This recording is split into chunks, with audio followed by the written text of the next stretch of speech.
If you imagine the life of a Spartan as one long workout session, punctuated by yelling, shield banging, and the occasional Persian running for his life, well, you're not entirely wrong.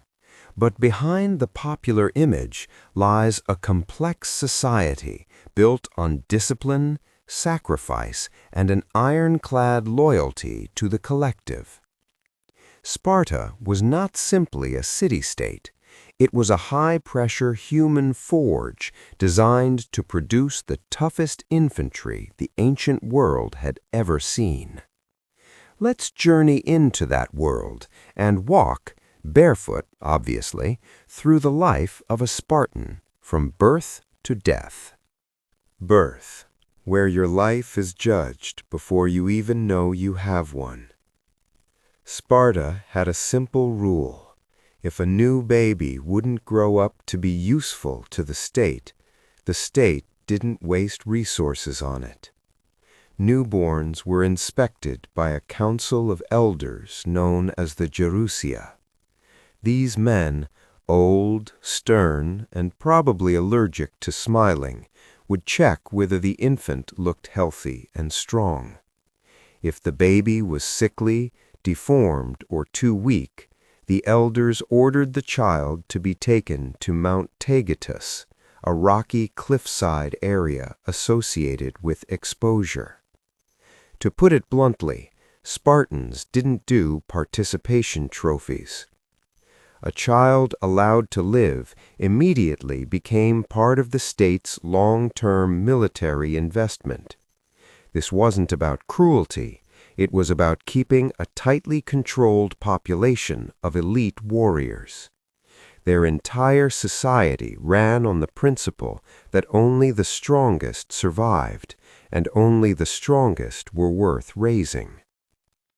Early childhood, the calm before a very long storm. Until the age of 7, Spartan boys lived at home with their mothers. But this wasn't playtime. Spartan women were famously formidable. They trained physically, exercised openly, scandalizing the rest of Greece, and believed that their primary role was to raise warriors. A Spartan mother didn't whisper lullabies. She taught self-control, laconic speech, meaning say more with fewer words, a tradition Spartans mastered like Olympic champions of sarcasm, obedience, and the importance of courage and endurance. By 6 or 7, a Spartan boy already knew his life was meant to serve the state, and that was when the real fun began. Age 7 to 20.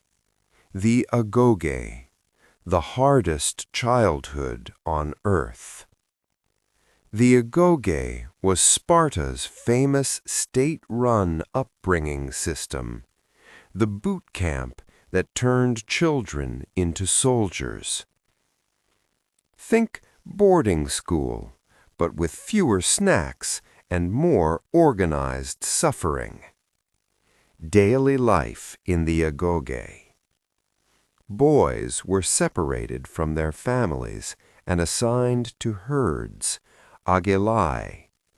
Their lives centered on military drills, running and wrestling and spear training, learning endurance through hunger, cold, and exhaustion, team competitions that often looked suspiciously like fistfights, clothing, one cloak for the entire year, food, minimal, beds, reeds gathered from the river without tools, complaining, not unless you wanted your instructor to introduce you to an ancient Greek definition of problem solving.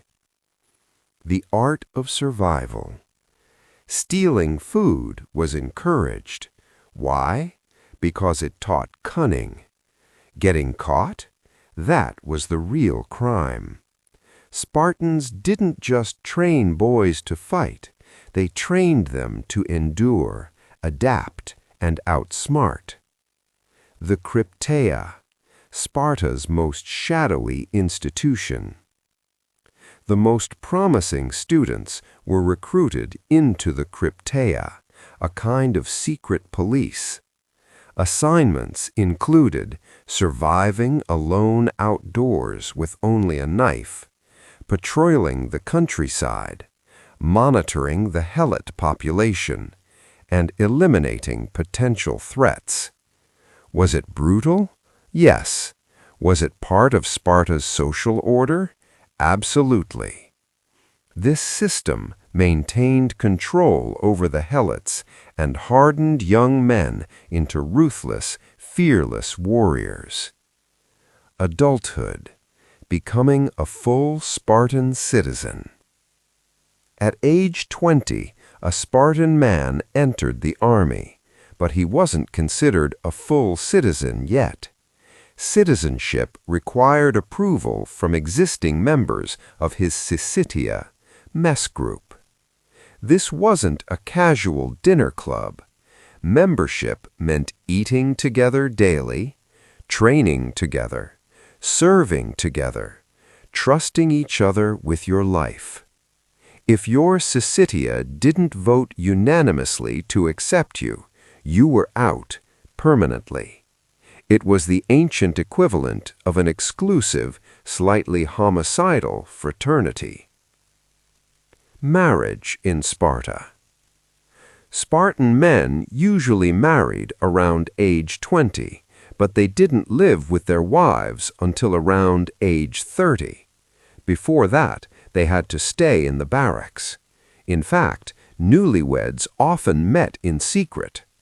There are stories of husbands sneaking into their own homes at night like highly trained intruders, except instead of stealing valuables, they were trying to start a family.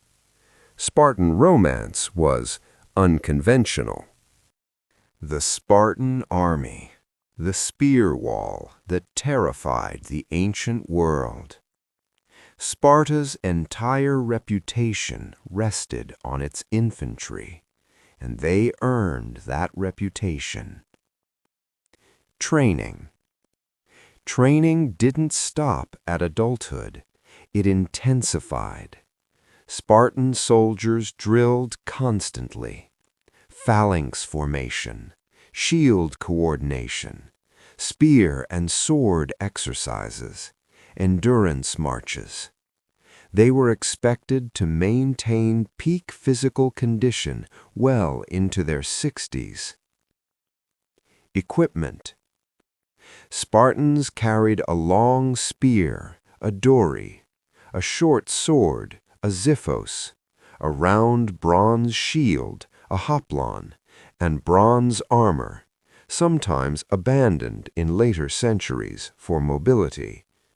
But their most famous piece of equipment was the lambda, the Greek letter L painted on their shields, symbolizing Lacedaemon. Tactics. The Spartan phalanx was terrifying because it was disciplined, silent, precise, and unyielding. Spartans didn't break formation, they didn't panic, they didn't run. And they had a rule: come back with your shield or on it. In other words, return victorious or die standing. Women of Sparta, the most unconventional women in ancient Greece. While Spartan men trained for war, Spartan women dominated the home front, and they were unlike any women in other Greek cities. Rights and education.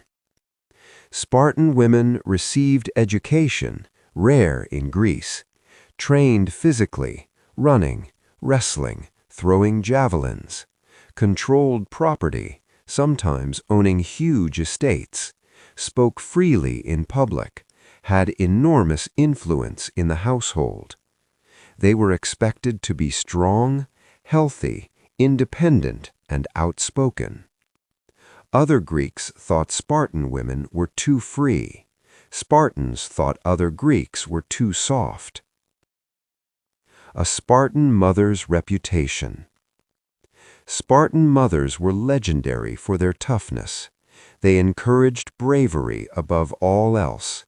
If a son returned from battle after cowardice, his mother would be ashamed. If he died in battle, she would honor him. This was not stoicism, it was civic duty. Helots, the backbone and the shadow of Sparta. Sparta's entire system depended on the Helots, a population of state-owned serfs, mostly from Messenia. They worked the land, produced food, supported the economy, and allowed Spartan men to focus entirely on military life.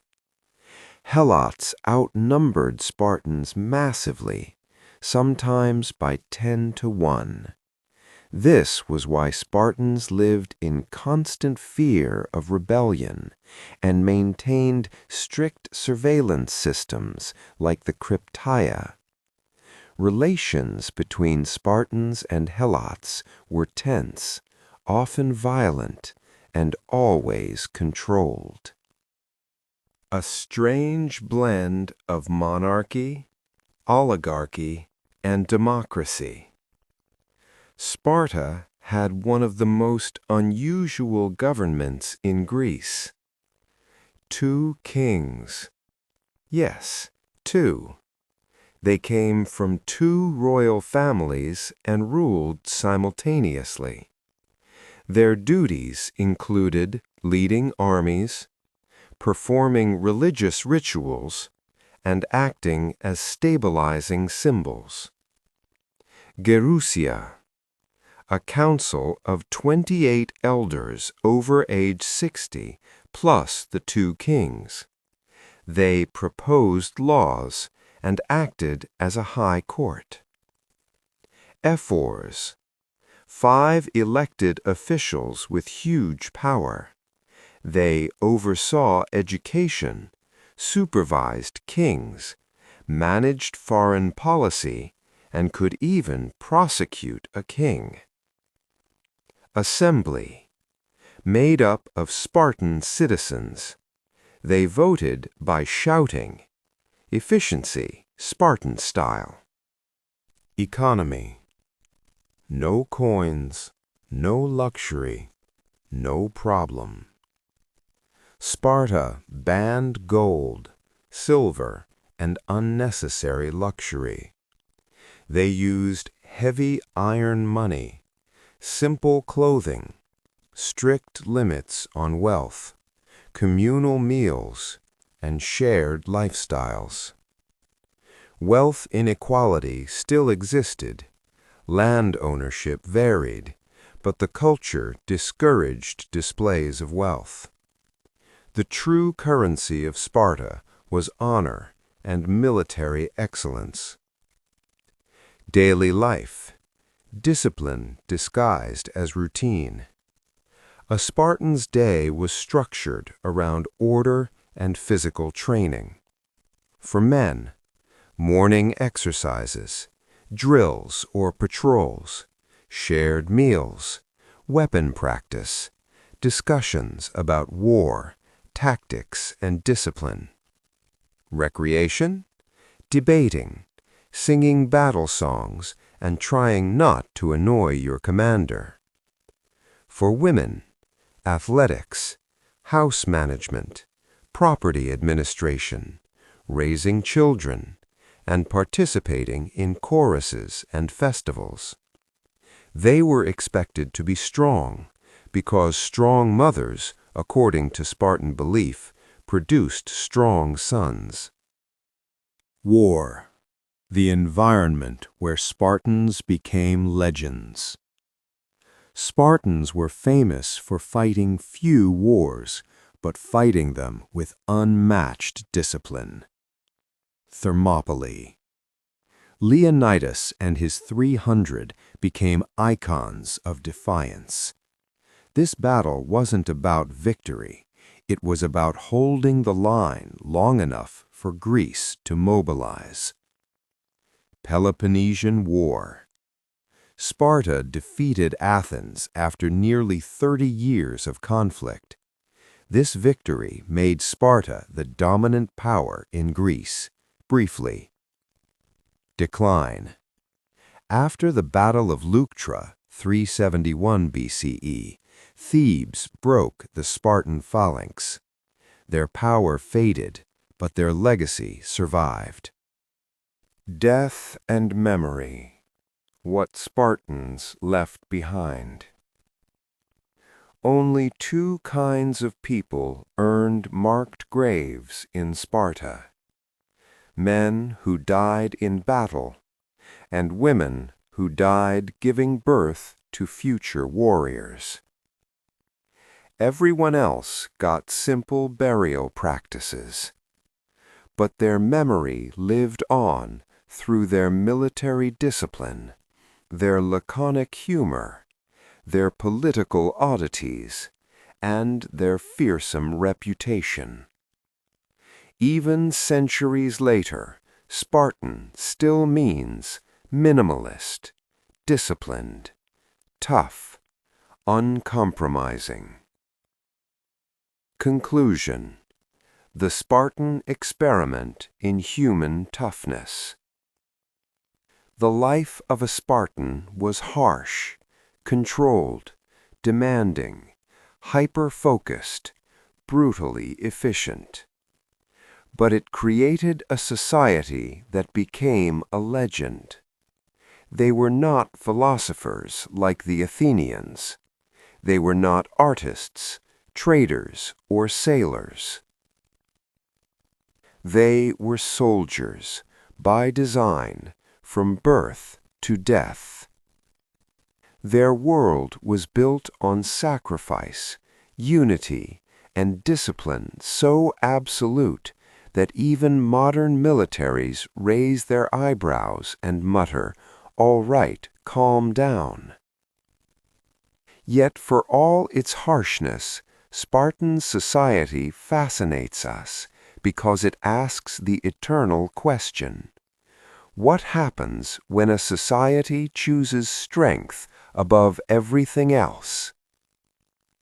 The Spartan mindset, the psychology behind the warrior. To understand a Spartan, you have to understand the internal engine that drove him. This was not just a soldier. This was a man trained to view fear as a weakness, pain as a teacher, and death as a reasonable career conclusion. The Spartan psyche was built on 3 pillars. Discipline. Not the make-your-bed kind, but the ignore hunger, cold, and the guy trying to stab you kind. Obedience. Absolute loyalty to the state, the laws, and your commanding officer. And courage. The expectation that you face danger head-on, even when the math says you're not coming back. Every emotional impulse that didn't serve the collective was conditioned out. Crying? Useless. Showing off? Also useless. Bragging? Definitely unnecessary. Your actions in battle would speak loudly enough.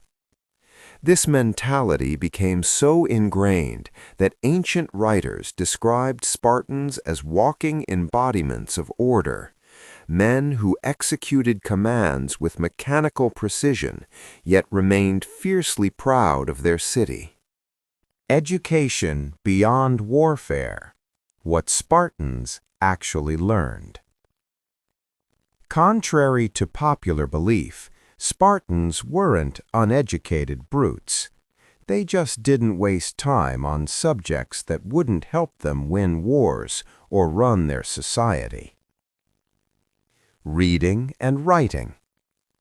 Spartan boys learned to read and write, sparingly. Not enough to compose poetry, but enough to record military orders, read state communiques, understand treaties, and send battlefield messages. They treated literacy the same way they treated everything else. Useful, but no need to get carried away. Music and dancing. Yes, Spartans danced a lot. And they sang loudly, passionately, and with military precision. Music had a practical purpose: marching rhythm, coordination drills, group unity, morale enhancement, and ritual ceremonies. Some chants were essentially ancient hype songs meant to energize hoplites before battle. Philosophy and ethics. Not Athenian-style philosophy, oh no. Spartans studied ethics tied to duty, discipline, self-control, proper conduct, respect for elders, and laconic wit, short, sharp, clever statements. A Spartan insult could cut deeper than a spear. Public speaking. Here came the laconic style, speaking little but making every word count. Their national specialty was the verbal equivalent of a perfectly aimed knife throw. Famous example. When Philip II of Macedonia threatened to invade Laconia, he sent a message: "If I enter Laconia, I will raze Sparta to the ground." The Spartans replied with one word: if. Food and dining. Eating like a Spartan. Let us be honest. Spartan cuisine was not winning any culinary awards. The famous black broth. The most notorious Spartan dish was melas zomos, black broth made from pork, blood, vinegar, and salt. Foreigners hated it. Spartans loved it. They believed it made them strong, tough, and properly Spartan. An elderly Spartan supposedly told a visitor, "You must become a Spartan before you can appreciate our food." Translation: "You're too soft for our soup." Syssitia, communal meals. Attendance wasn't optional. If you didn't show up, you were out, literally expelled from your citizenship group. Meals served as daily bonding, reinforcement of equality among warriors, discipline practice, resource control, and social evaluation. No luxury, no extravagance, and definitely no seconds unless you earned them. Clothing and appearance. Spartan fashion was minimalist, functional, and utterly devoid of vanity. Men, a single red cloak, because red hides bloodstains, practical and intimidating. Long hair, carefully maintained. Simple tunics. Sandals rarely. Barefoot training was the norm. Women. Spartan women wore sleeveless garments that shocked other Greeks. Why? Because they allowed greater freedom of movement during exercise. Other Greek city-states found this scandalous. Spartans found it sensible. Marriage, family, and intimacy. The Spartan way. Courtship. Spartans were efficient even in romance. Courting was discreet, quiet, and often arranged, with an emphasis on producing strong offspring. The wedding ritual. Here comes the most unusual part. A typical Spartan wedding involved the bride shaving her head, dressing in men's clothing, remaining alone in a dark room, and the groom sneaking in at night. Why the disguise? Because this ritual symbolized the transition from girl to woman, and also reinforced the military tradition of stealth. Spartan marriages were built on respect, shared ideals, producing strong children, and emotional restraint. Not exactly candlelit dinners and poetry, but hey, it worked for them. Spartan children, tough from the start. A Spartan child's life was more intense than most adults' training today. For boys, we covered the agoge, but let's add more depth. The boys often competed in brutal contests that mixed athletics with combat. They were expected to answer questions with sharp wit. They were taught not just bravery, but cheerful bravery. Instructors used shame as a powerful social tool. A boy who failed a challenge was mocked mercilessly, not to break him, but to harden him. For girls, Spartan girls trained physically, something nearly unheard of elsewhere in Greece. Why? Because strong women produced strong sons. Their training included running, wrestling, discus, javelin, strength exercises. They also learned music, poetry, household management, and public speaking. Spartan daughters were confident, outspoken, and respected. Helots, the uneasy foundation of Spartan power. We talked about helots, but let's dig much deeper. Who were they? Helots were the enslaved population conquered primarily from Messenia.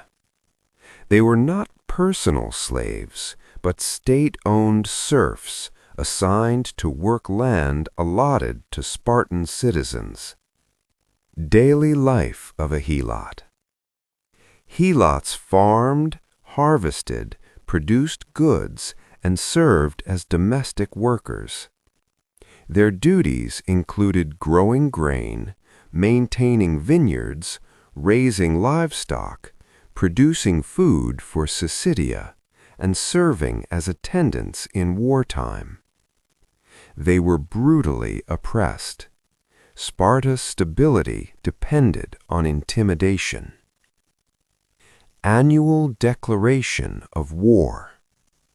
Ephors declared war on the Helots every year.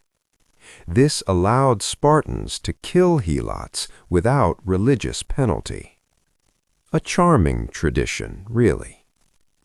The Helot problem. Helots outnumbered Spartans drastically. This forced Sparta to maintain constant military readiness, repress revolts, train elite agents, the kryptes, and keep citizens in perpetual discipline. Without helots, Sparta's warrior society couldn't function, but with them they lived under constant threat. It was a perfect example of a society trapped in its own system. Religion, rituals, and festivals. Sparta was deeply religious. Their gods were intertwined with war, discipline, and civic life. Main deities? Apollo, youth, prophecy, harmony. Artemis or Thea, protector of children, central to initiation rituals. Athena Chalkioikos, warrior aspect of Athena. Zeus, king of gods, overseer of oaths. Ares, god of war, honored but not as central as you'd think. The festival of Artemis or Thea, one of the most notorious rituals. Young boys were whipped, sometimes to death, at the altar in a test of endurance and obedience. Foreigners watched like it was a sporting event. The boys treated it like an honor. Gymnopaedia, a festival featuring naked dances, hoplite choreography, songs praising Spartan heroes, intergenerational performances. It was both religious and civic, reinforcing identity and unity. Diplomacy and foreign relations. Sparta wasn't all spears and shouting. They also engaged in calculated diplomacy. The Peloponnesian League. Sparta led a coalition of allied city-states, united primarily by military agreements, shared oligarchic tendencies, and dislike of Athenian democracy.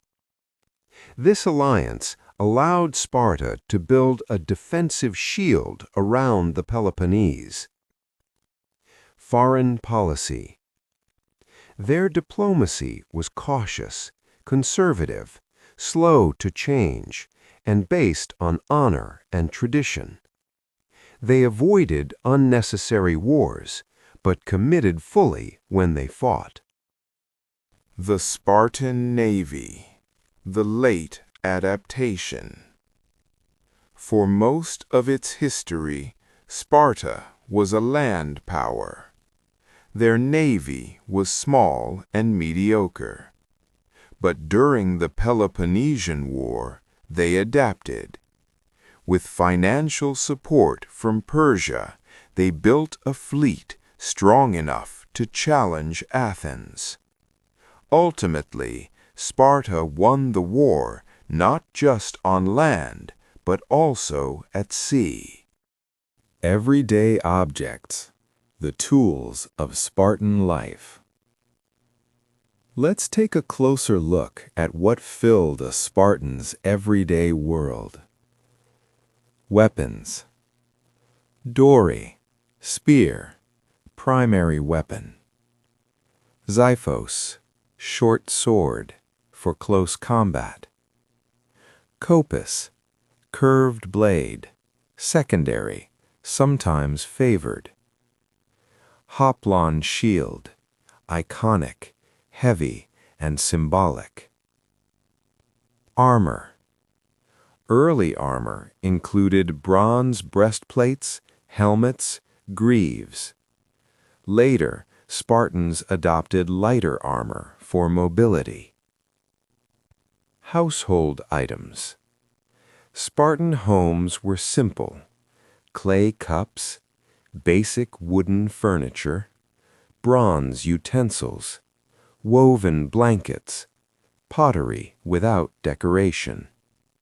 Luxury was banned by law. A day in the life of a Spartan soldier.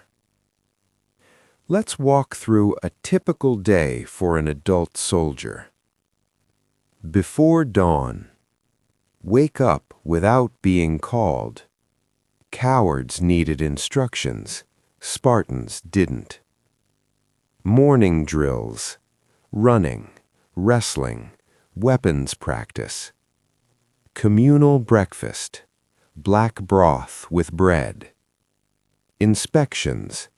Appearance, equipment, discipline. Training or patrols could include anything from phalanx drills to hunting exercises. Midday, a moment of rest, often used for athletic practice.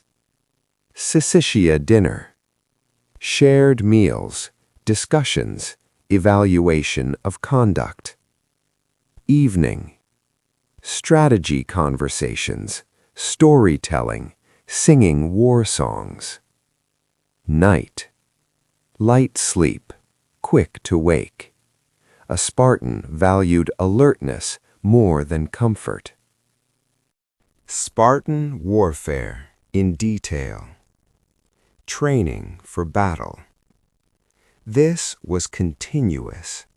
The goal was to turn soldiers into a single coordinated organism. The phalanx, a disciplined wall of shields and spears. Its effectiveness depended on cohesion, timing, trust, and solidarity. One weak spot and the entire line collapsed. Thus, no weak spots allowed. War conduct. Spartans fought with silence, precision, minimal emotion, and relentless pressure. Their battle songs boosted morale and maintained rhythm. Retreat? Not a thing. A Spartan who fled was marked for life with dishonor. Spartan laws and Lycurgus, the architect of Sparta.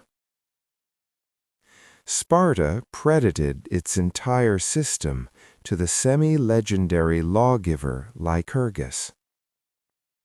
His reforms included the agoge, syssitia, land division, 2 kings, the gerousia, iron currency, anti-luxury laws, equal training for women, and discipline-based education.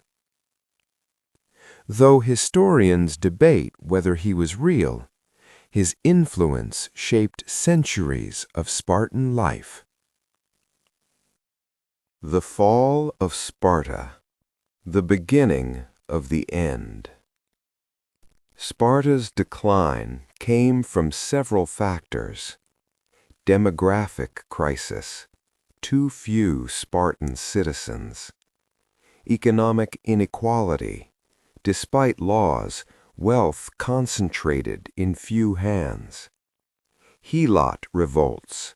Constant repression drained resources.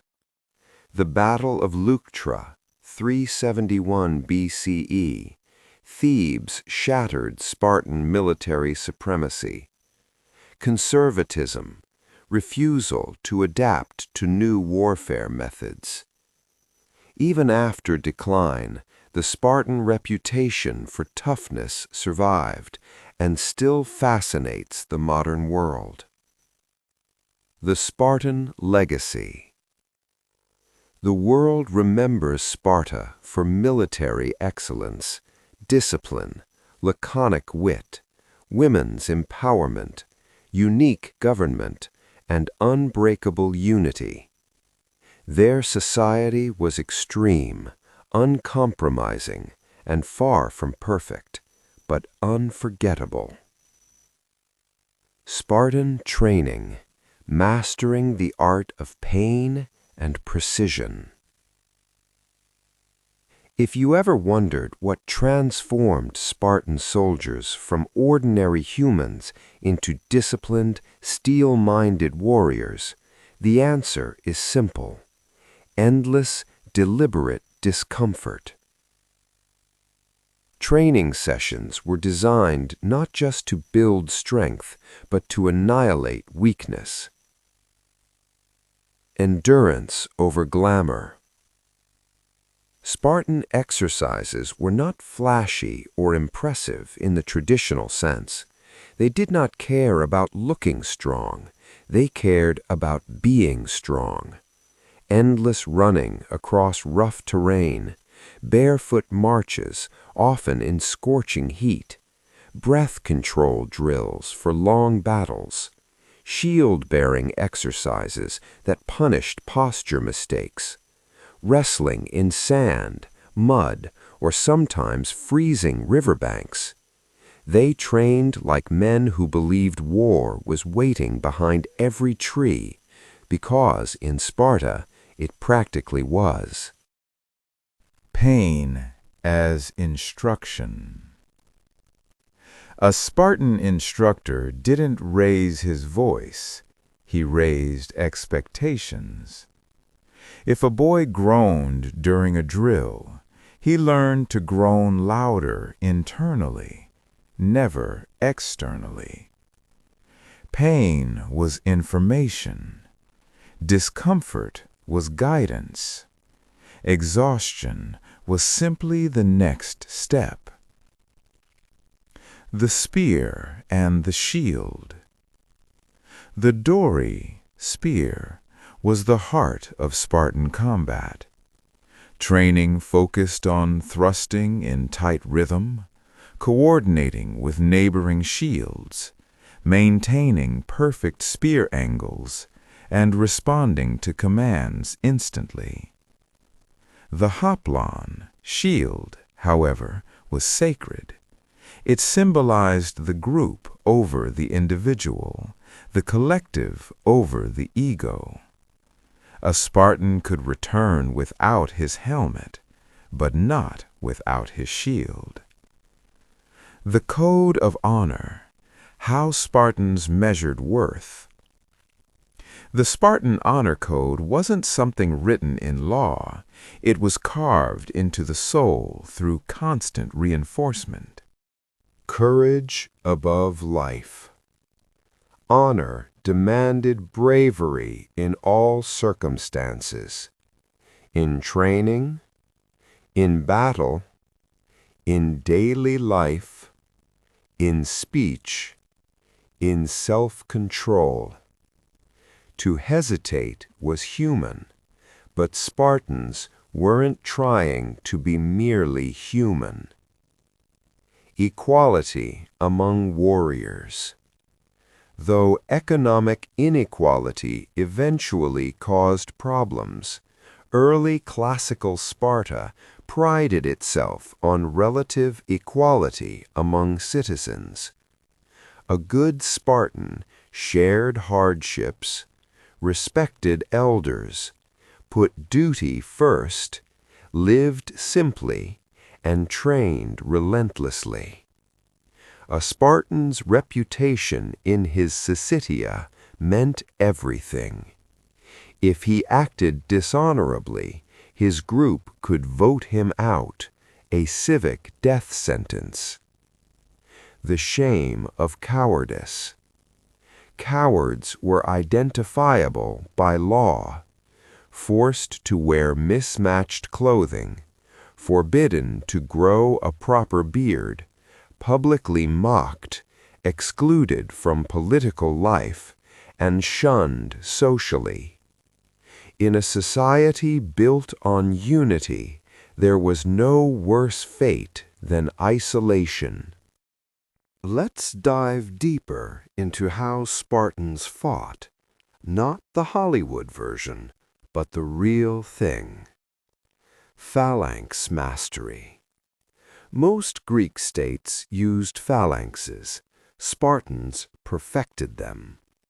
Their superiority came from unshakable discipline, flawless formation retention, synchronized step patterns, silent communication, and relentless forward pressure.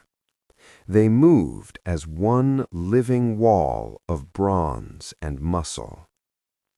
Calculated aggression. Spartans didn't rush into battle. They advanced slowly to the sound of flutes, maintained formation under enemy arrows, waited for the perfect distance, and struck with explosive collective force. They weren't berserkers, they were surgical. Siege warfare, their weak spot. Spartans weren't great at sieges. Their society didn't emphasize engineering or long-term campaigns requiring logistics. They excelled in open-field infantry battles where discipline mattered most. Psychological warfare. Their mere presence on the battlefield intimidated enemies. Why? They marched in perfect silence. They displayed calm confidence. Their scarlet cloaks symbolized fearlessness. Their reputation preceded them like a thunderstorm. For many enemy soldiers, the battle was lost psychologically before it began. A Spartan's relationship with death. To a Spartan, death wasn't frightening, but dishonor was. Dying in battle. A Spartan who died in combat achieved the highest form of glory. His name would be spoken, remembered, and honored in songs. The funeral rites. Sparta had simple funerals, no elaborate tombs, no lavish ceremonies, no ostentatious decoration. Only warriors fallen in battle and women who died giving birth received inscriptions. Legacy over life. A true Spartan saw himself as part of a chain, past warriors, current defenders, and future generations. Death in service wasn't a tragedy, it was the expected conclusion of a life lived properly. The social structure. More complex than people think. Sparta wasn't simply warriors and slaves. The social hierarchy had layers.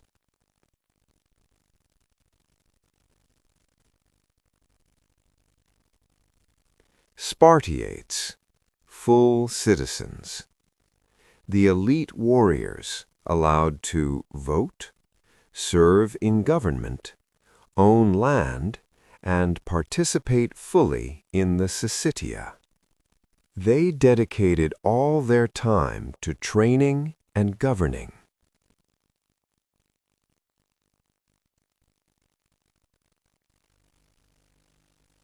Perioikoi, free non-citizens, residents of surrounding villages. They were free, not enslaved, handled trade, craftsmanship, and manufacturing, served as auxiliary troops, paid taxes to Sparta. They were essential, but not politically powerful.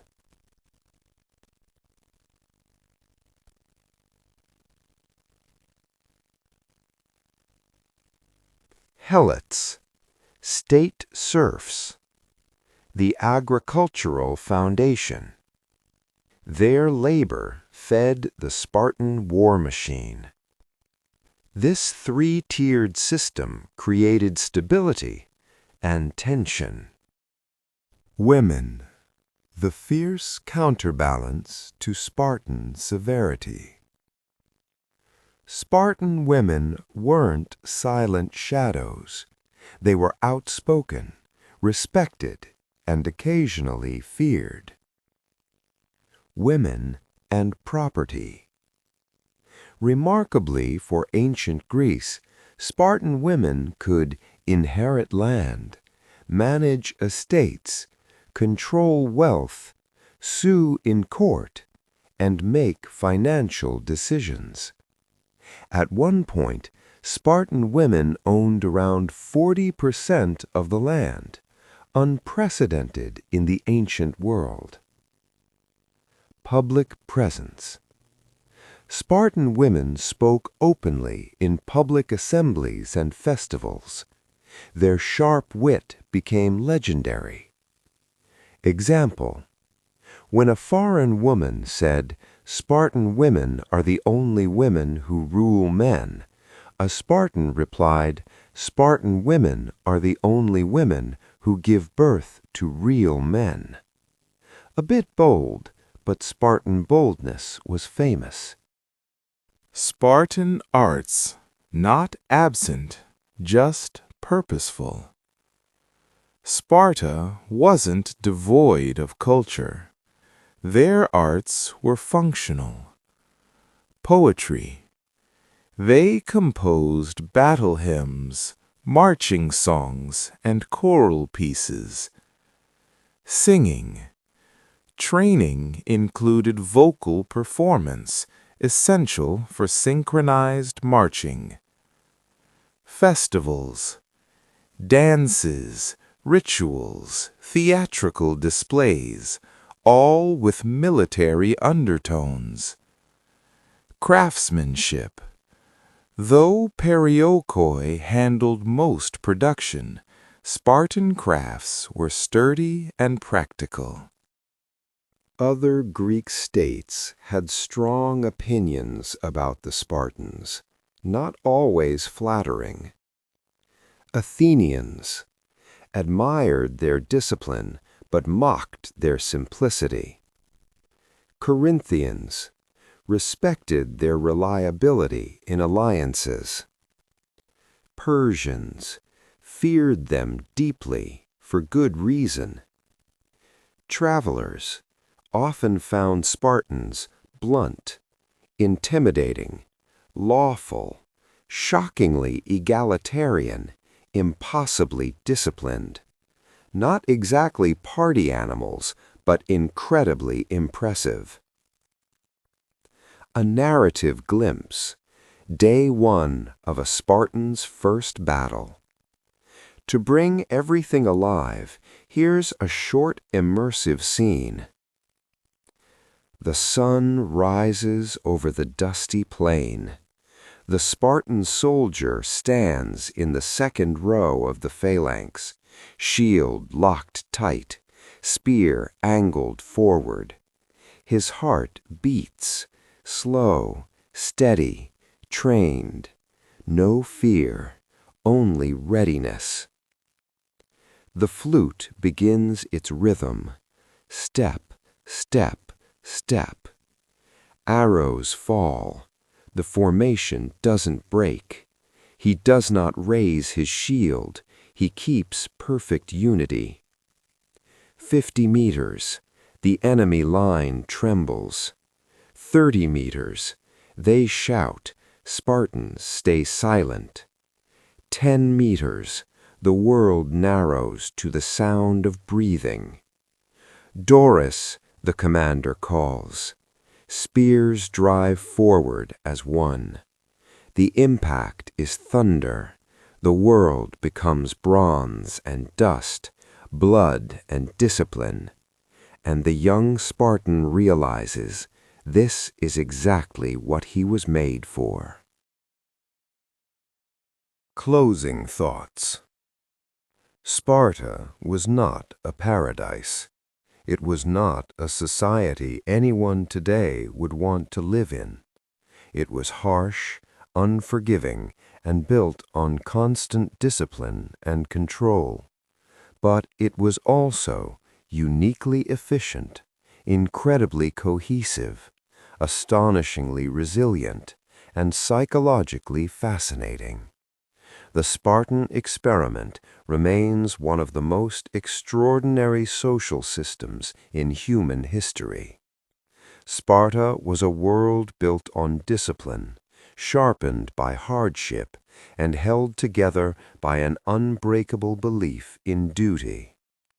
It demanded everything from its people: comfort, individuality, fear, and forged them into something the ancient world struggled to understand and never forgot.